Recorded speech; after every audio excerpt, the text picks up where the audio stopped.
resist, prison awaits. So our love dare not speak its name. The crime is when love must hide. From now on, we love with pride.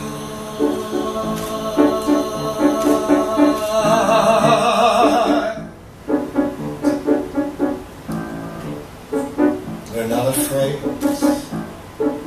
to be queer and different. If that means hell, well, hell, we'll take the chance. They're all so straight, uptight, upright and rigid. They march in lockstep. We prefer to dance. We see a world of romance and of pleasure. They see a world of sheer banality. Lavender nights are our greatest treasure, where we can be just who we want to be.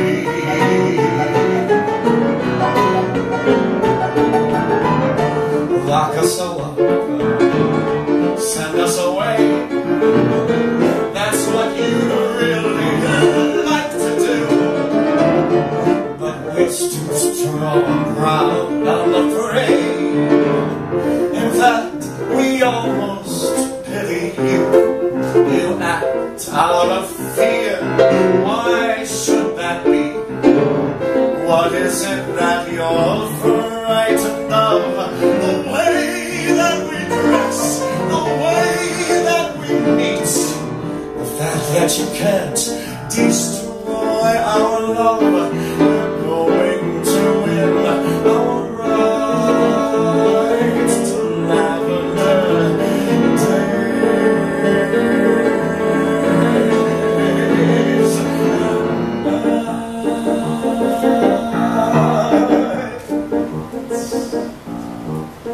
We're not afraid to be queer and different. If that means hell, well, hell, we'll take the chance. They're all so straight, so tight upright and rigid. They march in lockstep. We prefer to dance. We see the world in romance and in pleasure. They see the world in sheer banality. Lavender nights are our greatest treasure, where we can be just who we want to be. Lavender nights are our greatest treasure, where we can be who we were born to be.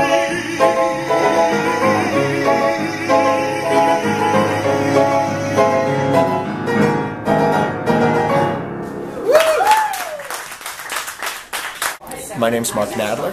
I'm going to be doing a show called I'm a Stranger Here Myself at 54 Below, which is on 54th Street, right under Studio 54. I will be here Sundays, October 7th, 21st, 28th, November 4th, and 11th, all at 5:30 in the afternoon. I insisted it be after cocktails begin. This is absolutely the cabaret that we've been hoping would exist ever since we started singing in cabaret shows. It's called I'm a Stranger Here Myself. It's a look at the writers who wrote during the Weimar Republic and what happened to them. And what songs did they write after they left Germany? How did living in Germany at that time affect them and affect other people who were living in Germany at that time? I talk about ordinary citizens who were living in Germany at that time, as well as the famous songwriters. And I weave it together with these amazing songs. So many of the songs that came out of the Weimar era cabarets are intense and edgy and daring and dark And of course, and then there's all all of that just incredibly beautiful material by Kurt Weill and Friedrich Hollander, and it's exciting material. It's really fun stuff.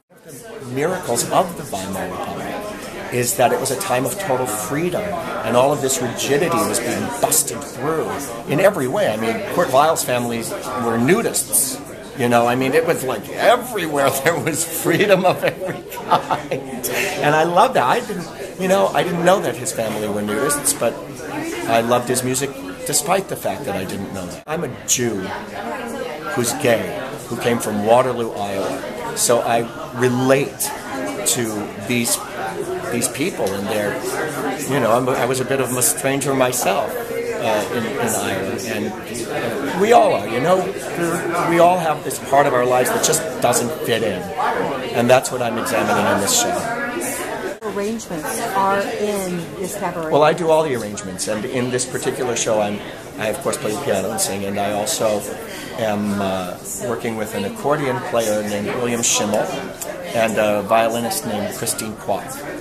And for several reasons. First of all, I chose violin and accordion because there's a little undercurrent of klezmer in all of this music. I'm wearing this yellow flower and this pink handkerchief because I have the pink triangle and the yellow star. There's always, when you're listening to the Weimar music and the music written by the writers of the Weimar era, you can't help think of what followed the Weimar era. Right.